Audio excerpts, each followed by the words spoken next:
Hi, I'm Anjung Gallardo. We will be going through Chapter 2, Risk Management applicable to the industry of tourism. This chapter will tackle the following topics: risk in definition, determination of creation of a management plan to address risks could affect the tourism business, collaboration with the stakeholder, provide training for the staff, test the plan, provide transparent and honest crisis communication, the revival of the business after a crisis, the reputation of the business after a crisis. Good morning everyone, I am Remark Vigascon and I will be going to discuss about natural hazards. Natural hazards is an extreme event that occurs naturally and causes harm to human or to other things that we care about. So usually the focus is on humans. A natural hazard escalate into a natural disaster when an extreme event causes harm is significant amount and overwhelms the capability of people to cope and respond. Typhoon is one of the example of natural hazards that could turn into a disaster when it would bring great devastation to the lives of people and destruction of property. Another example is a volcanic eruption. This is also a natural hazard that could become a natural disaster if it would bring death and injuries to people and damage to property and infrastructures. The integrated disaster risk management plans that take into consideration all likely significant hazards and needed to reduce the impact of future disaster. Improve construction and building standards and reconsideration of spatial planning and urban development strategies will be necessary to reduce the risk of further human loss and physical damage in the future. Good day everyone, I'm Girlity Hinampas from 1HMG. My topic is about civil or political hazard.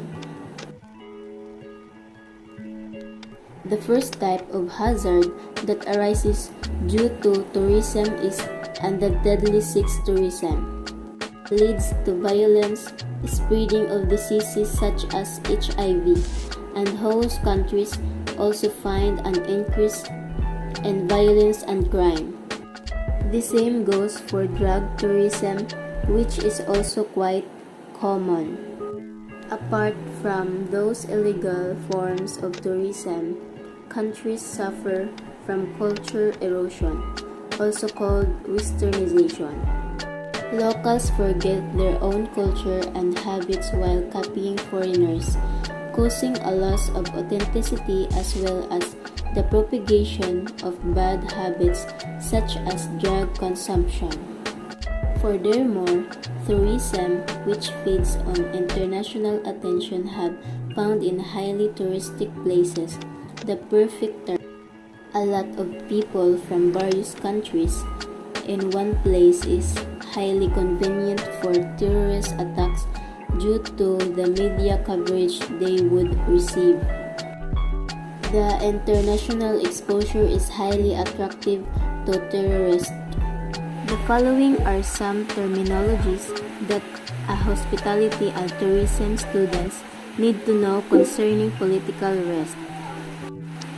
Trade barriers are regulation or policies that would restrict international trade like customs, tariffs, quotas, and others. There are cases wherein the barriers are attributed to local politics or trade war between nations. Taxes are the bread and butter of the government. Without taxes, the government cannot survive. people must pay taxes so that the government would have something for giving quality service to the people, building of government infrastructure, and the like. Changes in the tax system would affect the business profitability as it could be burdensome with the limited amount of investment and profit that they have. The legislation is the process of giving to a proposal or policy for everybody's observance.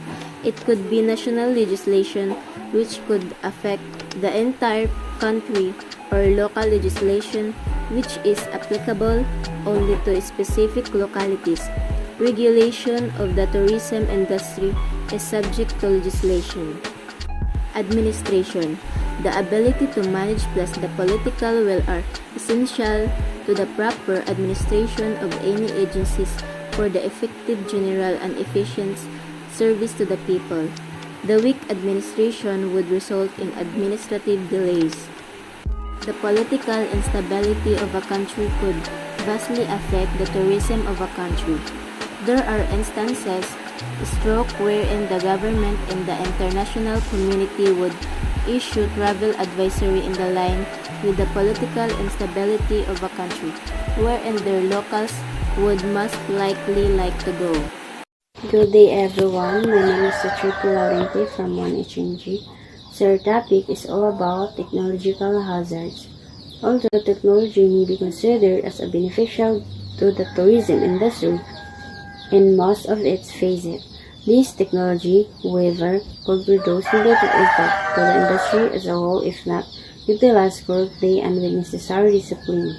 The other side of technology will be treated as a hazard because it is an effect of the globalization of production, an increase of industrialization, and a certain level of risk of accidents connected with production processes, transportation, and waste management.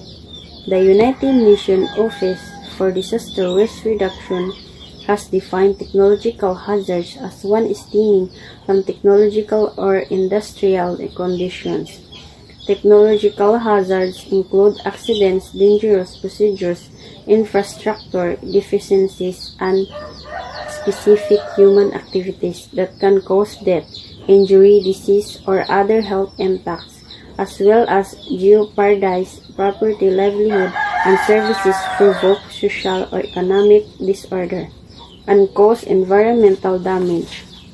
Examples of technological hazard include industrial pollution, nuclear radiation, toxic waste, dam failures, transport accidents, factory explosions, fires, and chemical spills. The famous island of Boracay in the Philippines could be a perfect example of tourism destination which experienced technological hazards. These were indicates of water pollution and deteriorating water conditions as water along its beaches has experienced algal bloom. President Rodrigo Duterte called the island of Boracay a cesspool and had ordered to close it to tourists and conduct a rehabilitation to address its worsening sewerage condition. Tracy Ann Hyman in 2014 has evaluated relative vulnerability of beach against non-beach tourism in Jamaica with 43 predetermined literature length indicators. It comprises the following: biophysical, social, technological, economic, and institutional factors. Her study confirmed that the non-beach tourism operations should not be automatically perceived as less vulnerable than beach-based operations. She added that sustainable adaptation options are complex and numerous, and overall beach tourism businesses have better insurance, emergency savings, disaster plans, and backup power facilities, among others. They also have the advantage of being in business longer than The inland resorts a firmer business structures and an extensive marketing budget in the long term. Better adaptation and planning by inland businesses could change this balance. Hi everyone, by the way, this is Jovelyn Lente and I am here today to discuss to you about what is biological hazard. So we all know that biological hazards are a major source of risk that may result in emergencies and disasters. It can pose risk for many workers in a wide variety of ways. So what does biological hazard really is? Biological hazard includes bacteria, viruses, parasites, and fungi.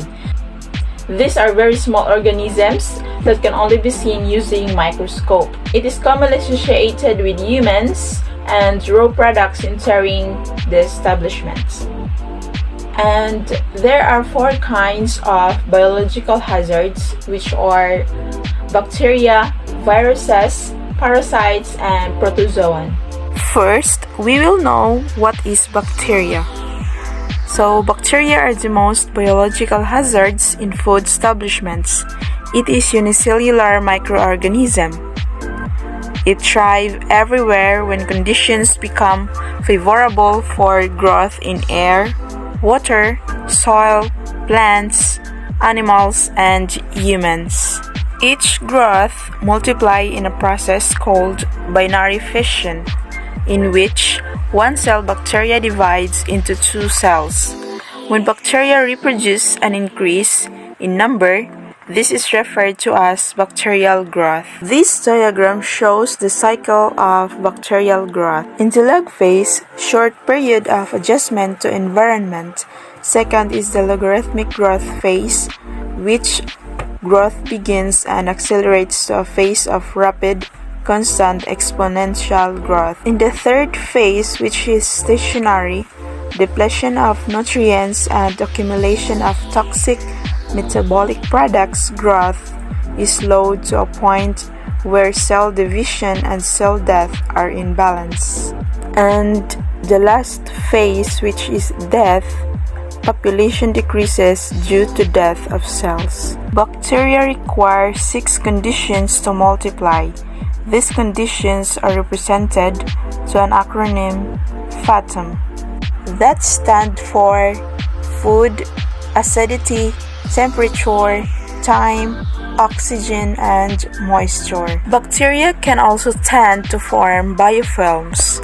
A biofilm comprises an isentrophic consortium of microorganisms in which cells stick to each other and often also to a surface.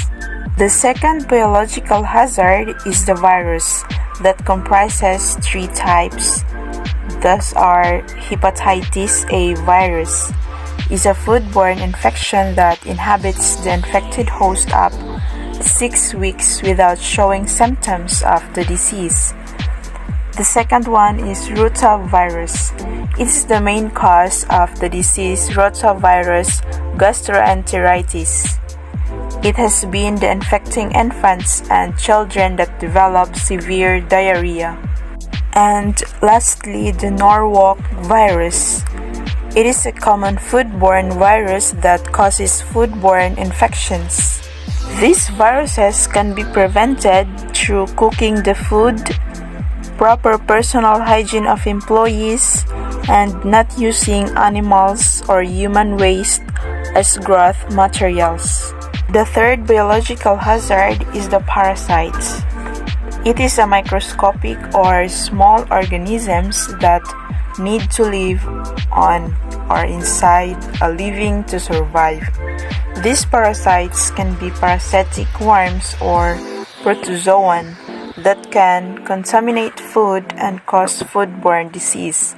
However, it is least common than bacterial or viral foodborne illnesses. Parasites in foods are organisms that need a host to survive. Thousands of kinds exist worldwide, but only about 100 types are known to infect people through food contamination. There are two types of concern from food or water. The first one is parasitic worms. Examples are roundworms, tapeworms, and flukes. Good day everyone, I'm Christine Oliver Lisikas from BSHM Black G. I'm here to talk to you about factors in the identification of the nature of impending risk. So when we say risk identification, deals with the factors that cause disasters, namely natural hazards, the exposure of people, infrastructure and economic activities to these hazards, and the vulnerabilities that the exposed elements may possess that cause them to be damaged or lost when a hazard strikes. The degree of veracity of impending risk could be determined by taking into consideration the following.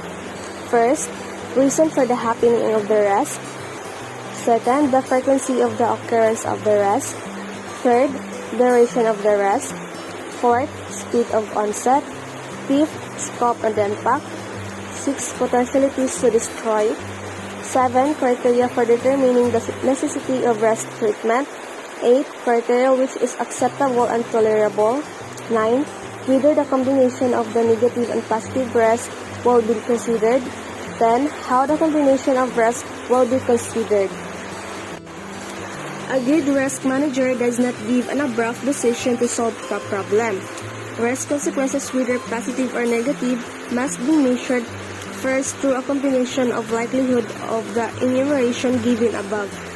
The risk impact, including the perceived relevance, must be taken into account. There are two essential risk concepts that a student must understand. We have inherent risk and the residual risk. So first, let's talk about the inherent risk. So what is inherent risk?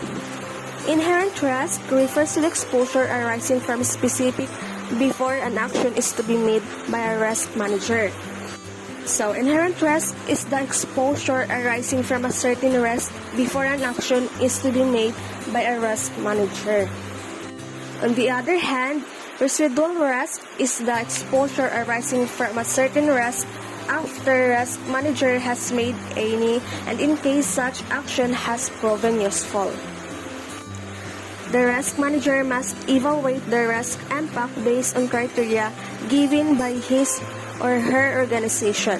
Said criteria should announce the stakeholders' set of values or concerns, organization's values, objectives, and resources, legal and regulatory requirements, and also the organization risk management policy must also be taken into consideration in setting the said criteria. There are 5 following issues that should be addressed well in the risk identification. First is the cause of the event. Knowing the cause or the reason behind the happening of an event is essential before a risk manager should make his or her decision. It is akin to a doctor who would give a prescription to a patient only after determining what the sickness is and where the said sickness would come from. It would be easier for the risk manager to give proper solution if he or she could be able to understand the whole situation fully. So in the cause of the event, it is important to know first the reason behind the happening of an event before a risk manager should make his or her decision. Just like a doctor who would give a prescription to a patient only after determining what the sickness is and where the said sickness comes from. Because it would be easier for the risk manager to give proper solution if he or she could be able to know the whole situation. Second is we have an areas of impact. Determination of the areas of impact of the risk is also vital in the decision-making processes of the risk manager, as he or she could determine which area of what part needs immediate action from the management. So here in areas of impact is also extremely important in the decision in making processes of the risk manager, as he or she know which area or what part needs split-second action from the management. The third one is enablers. Determination of the enablers or the organizational features also of paramount significance in identifying a proper solution to the problem, as it would point out the factors that would help the occurrence of the risk event. So, the decision of the enablers or on the organization features is also important in identifying a proper solution to the problem, as it would point out the factors that could help the occurrence of the risk event. Next is we have an event. The events or the occurrence of a particular set of situation could be a perfect proof that another event attaching potential risk must be addressed accordingly to avoid harm or prejudice to people.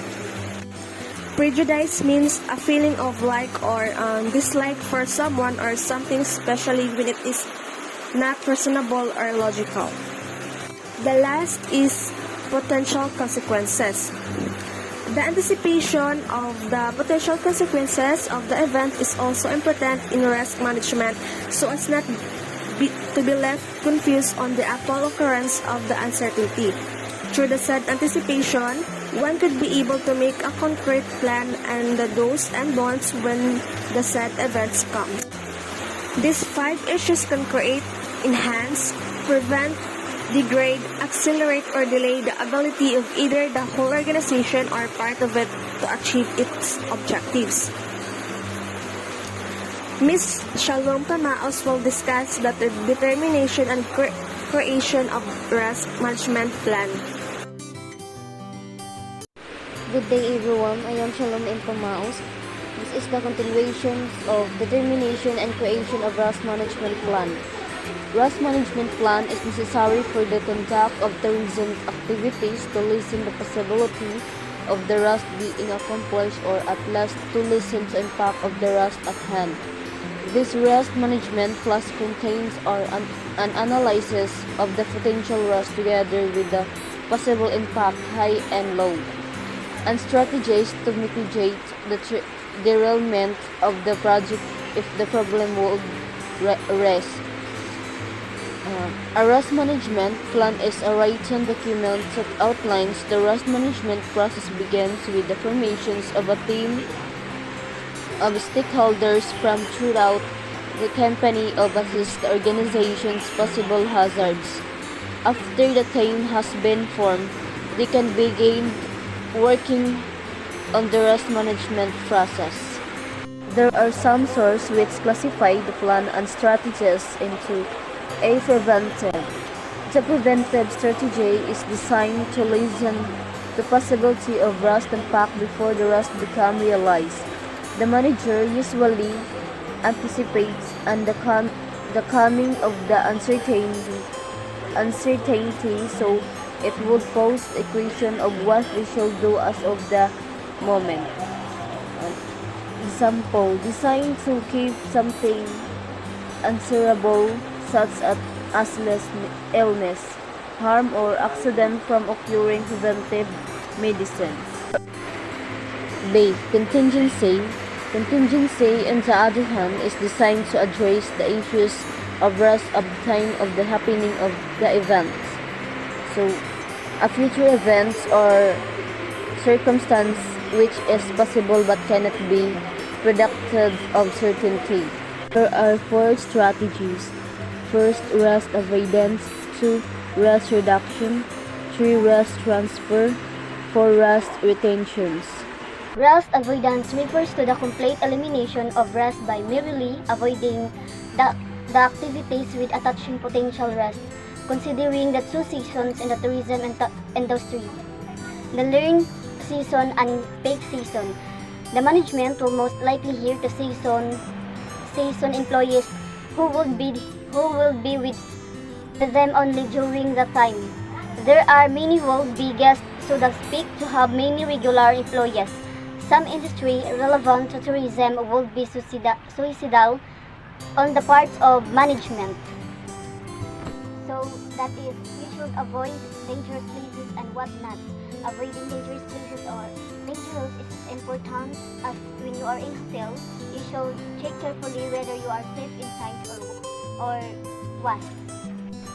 It is also common understanding in the tourism industry that it will be hazardous on the part of tourism operation to continue the conduct of their business even if the occasions of impending peril given the poor weather conditions.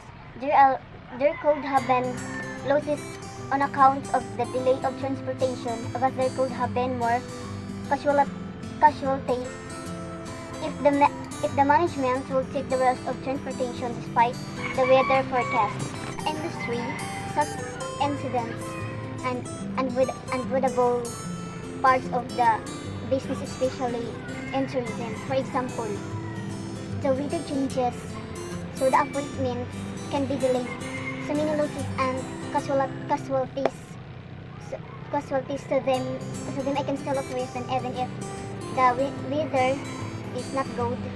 So it is really necessary to learn and risk reduction. Weather is unpredictable as there are instances we will severe flooding with rain and occasion sites during summer. Risk manager has two options to avoid the risk on these particular situations. So number one, they could cancel the event and move it some other time. So the event was cancelled or the time was moved because, for example, there is a typhoon coming. You need to stop the event and you can continue the event another day for everyone's safety. Number two, have a backup. One can look for an alternative venue if it pertains to a party event. One can choose an alternative route and avoid the flooding prone parts of the route if the issue involves transportation. So, number two, we should always be ready, alert, and we should call recall preserving you in case in breakdowns we don't know that it's something wrong. So we should always be ready because that's also part of the business. It is also common understanding in the tourism industry that it will be hazardous on the part of tourism operation to continue the conduct of their business even if the occasions of impending peril given the poor weather conditions. There could have been losses on account of the delay of transportation, but there could have been more casualties if the management will take the risk of transportation despite the weather forecast. Industry, such incidents and unavoidable parts of the business, especially in tourism. For example, the weather changes, so the appointments can be delayed. So many losses and casualties to them I can still look reason even if the weather is not good. So it is really necessary to learn and risk reduction. Weather is unpredictable as there are instances we will severe flooding with rain and occasion sites during summer. Risk manager has two options to avoid the risk on these particular situations. So number one, they could cancel the event and move it some other time. So the event was cancelled or the time was moved because, for example, there is a typhoon coming. You need to stop the event and you can continue the event another day for everyone's safety. Number two, have a backup. One can look for an alternative venue if it pertains to a party event. One can choose an alternative route and avoid the flooding prone parts of the route if the issue involves transportation. So, number two, we should always be ready, alert, and we should call recall preserving you in case in breakdowns we don't know that it's something wrong. So we should always be ready because that's also part of the business. Good evening, everyone. By the way, I am Mary Grace Makinano, 1HMG. At this moment of time, I will be discuss all about risk reduction. So, when we heard risk reduction, what comes in our mind? What is the purpose of risk reduction? Can we manage risk reduction? Let's find out. So, risk reduction is to reduce the frequency or severity of losses, also known as loss control. May include engineering, fire protection, safety inspection, or claims management. The purpose of risk reduction is to aim and prevent new and reducing existing disaster risk and managing residual risk, all of which contribute to strengthening resilience and therefore to the achievement of sustainable development. So, here are some examples of risk reduction. First is medical care. Second is fire department. Third is night security guard. Fourth is sprinkler system. Fifth is burglar alarms attempts to deal with risk, preventing the loss or reducing the chance that it will occur.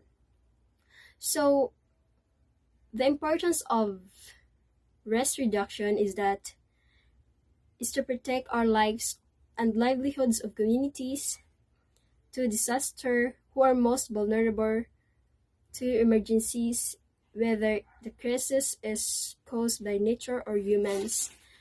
Disaster risk reduction limits its negative impact on those who stand to lose and most. So, can we manage risk reduction? So, here are the 7 steps that we need to do. So, first is decide what matters most. Second is consult with stakeholders. Third is identify the risk. Fourth is analyze the risk. Fifth is evaluate the risk. Sixth is threat risk to our business. The last one, or the 7, is commit to reducing risk. So these 7 steps is that example when we need or make our business, something like that. So example of risk reduction is that when we make any kind of business, so our business face risk, diba? It's important to understand the risk to our business and find ways to minimize it. A risk management plan helps us to do this by detailing how we deal with risk to our business, by spending time and resources developing our strategy for managing risk. Will provide a safe workplace and reduce the chance of negative impacts on our business.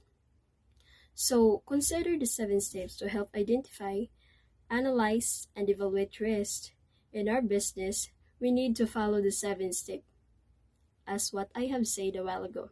So, number 1, decide what matters most. So, before we create risk management plan, think about which areas of our business it will refer to. For example, we might only be interested in hazard-based risk. Some of the internal and external things to think about when our plan are social, cultural, political, and regional issues, economic, technology and competitive trends, government policies and law. Our business aims, policies, and strategies. So the second step is that consult with stakeholders.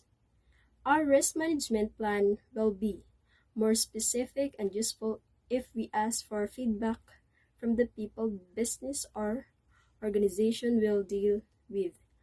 So stakeholders can be include employees, contractor and subcontractors, clients, customers, and suppliers, our local communities and local media, government and agencies. The third step is that identify the risk. Working out the risk to our business could be as easy as thinking about what could go wrong and how and why it could happen. We might also need to do some research into social and community issues that could affect our business. Find out how to conduct market research. The fourth step is that analyze the risk. After identifying the risk to our business, it's time to work out which ones are urgent. Our risk analysis template helps us to do this. To analyze the risk of an event, we should first look at the likelihood of the risk happening, consequence or damage if the risk happened. The fifth step is that evaluate the risk. To evaluate risk, compare the level of risk for various events against our risk criteria. We should also check if our existing risk management methods are enough to accept the risk. The sixth step is that treat risk to our business.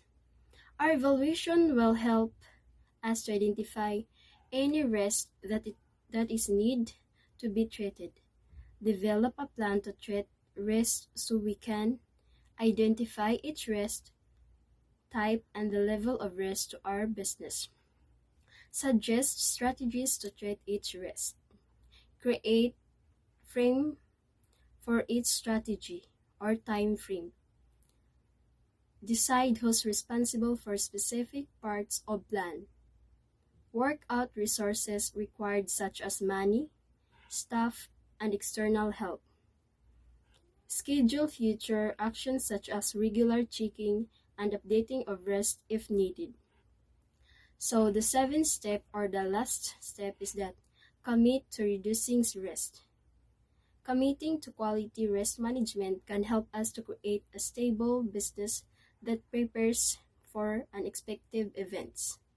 As a business owners, it's a good idea to make sure our business aims link to our risk management plan. Clearly describe our risk management plan to everyone in our business. Show support for risk management. I am Markel Martinez. I'm 22 years old and I live in Buenavista, Quezon City. My topic is the researchers have made the following conclusion. In conclusion, we can say that tourism is a very productive activity both for the tourists and the government, as they support each other simultaneously. Also, the government should consider improving the condition of the country as more and more a number of tourists visit their country. In conclusion, this is a wonderful economic contribution to today's economy. It is a great way for people to spend their improving the condition of the country as more and more a number of tourists visit their country. In conclusion, this is a wonderful economic contribution to today's economy. It is a great way for people to spend their money and for cities to attract other people. In doing so, cities across the world attract millions of dollars just so foreigners get the chance to experience life in a new place. Good morning everyone, I am Gigi Paklawana and I am going to discuss to you about outsourcing. When we say outsourcing, it is a process which commonly transfer a variety of risks to a partner. Outsourcing is the transfer of business activity from customer to a third-party service provider. It is important because it is one of the strategies that a manager may employ in the conduct of business considering the convention, size of organization, or budgetary issues is through outsourcing. The commonly outsourced activities include IT services, delivery, logistic and distribution services, human resource services, sales and marketing services, procurement services, customer call center services, and finance and accounting services. Outsourcing could be both advantageous and disadvantageous to the industries of tourism and hospitality. The outsourcing can help the industry improve, considered as the cost-saving measure in the tourism and hospitality, some other areas of his business. Outsourcing of human capital is in the tourism industry. Before I end up this topic, outsourcing plays a significant role in all business because outsourcing helps the business more flexible and able to adapt to changing marketing conditions and challenges while providing cost savings and service level improvement. This would be all of my topic. Thank you for listening. Paklawana GGB 1HMG. Good morning, sir. My name is Camilo Ilosada Jr. I'm 20 years old. I live in Sumusumutago, Surigao del Sur. What is a derivatives? My topic is a derivative. The derivatives is the first of two main tools of calculus. The second being the integral. The derivatives is the instantaneous rate of change of a function at a point in this domain. This is the something as the function at that point. In order to give a rigorous definition for the derivative, we need the concept limit produced in the preceding section. Given a function, we can define a derivative function to take on the value of the derivative of at each point in the domain. For example, of Otis drives in the straight line from his home to Grand Rapids, Mekinagon, and the function gives his distance from home at time, then the function gives his instantaneous rate of change or his velocity at time. Good morning, everyone. By the way, I am Annie Pimentel Sarcon, 1FMG. I will be doing a reporting about the principle of adhesion. So what the principle of adhesion? So the principle of adhesion is the adhesion can be defined as the force that binds two dissimilar materials together when they are brought into intimate contact. This technique form ground transition is the attraction between similar atoms to molecules with one substance. Example, coal adhesion. Because the adhesion is the attraction of the molecules of the one kind for molecules of a different kind. Hi everyone, I'm Jayshina Mariel Poligreets. So now the topic we will talk about is stakeholders issues and safety drill in the tourism. Stakeholders issues.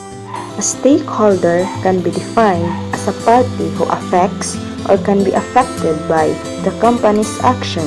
Consideration of treatment of stakeholders can encompass a variety of issues including system, policies, reporting and engagement, advertising compliance, community involvement. It must be noted that the various stakeholders in the tourism industry have their interests that are sometimes conflicting with each other. The risk manager must reconcile those differences or consider it in making the plan of action.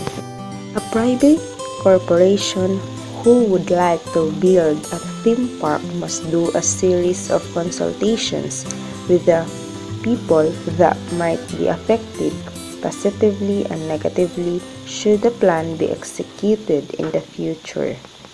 The local government unit must be consulted considering the significant impact it could give to the local economy should it be supported by them. However, the issue of its sustainability particularly on the environmental side, should not be taken for granted. Instead of the economic benefit of the project, the participation of the local government unit on the project must be openly discussed.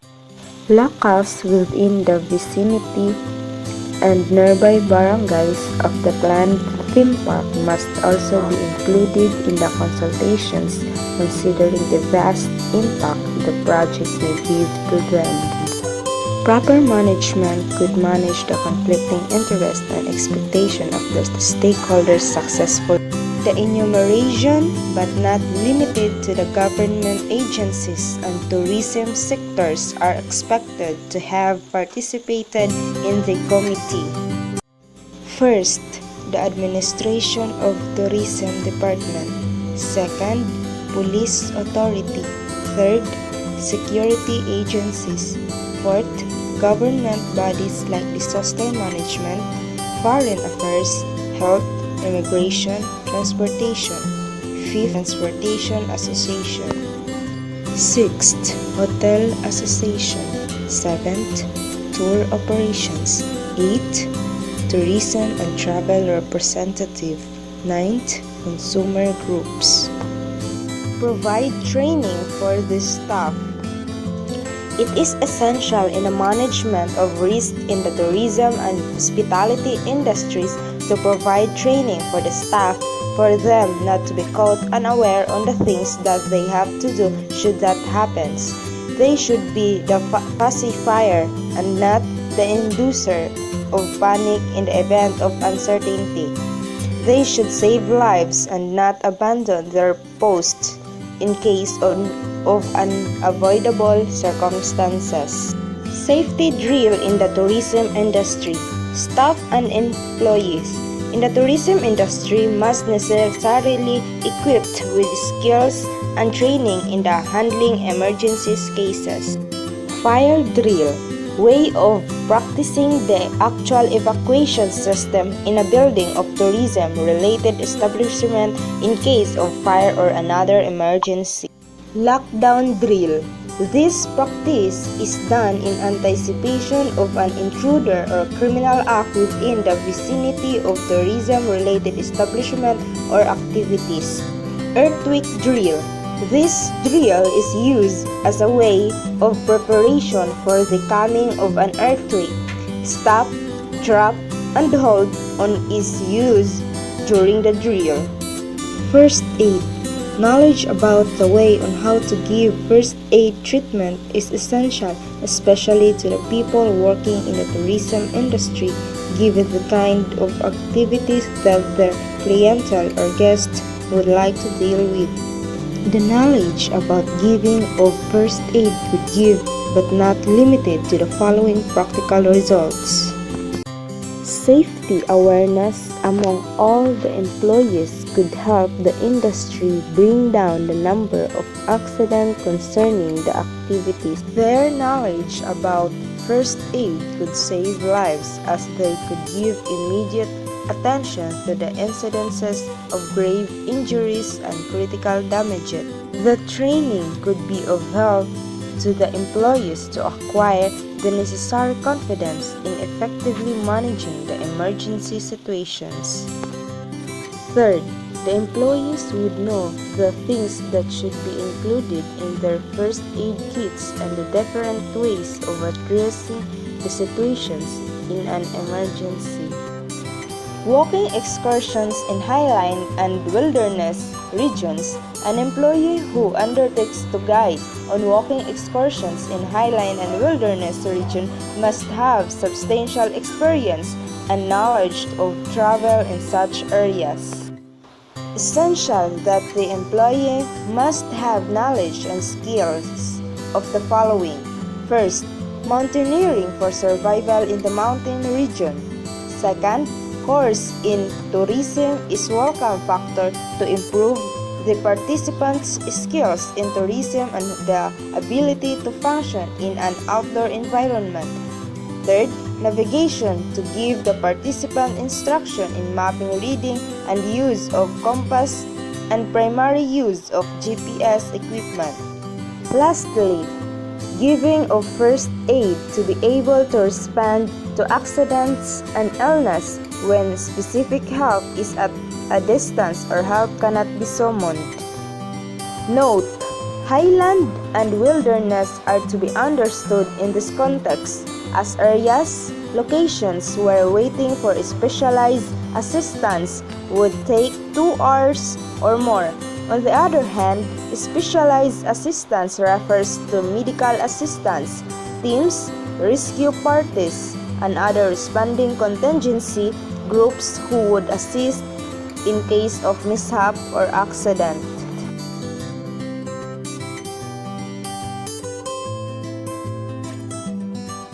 E. Walking excursions in densely populated areas. An employee who undertakes to guide on walking excursion in densely populated areas must have substantial knowledge of the nature of the task. Knowledge of giving first aid is essential. Another note: a densely populated area is to be understood in this context as an area demarcated by signposts which indicate a densely populated area and where structures and residential districts are placed close together compared to the neighboring location.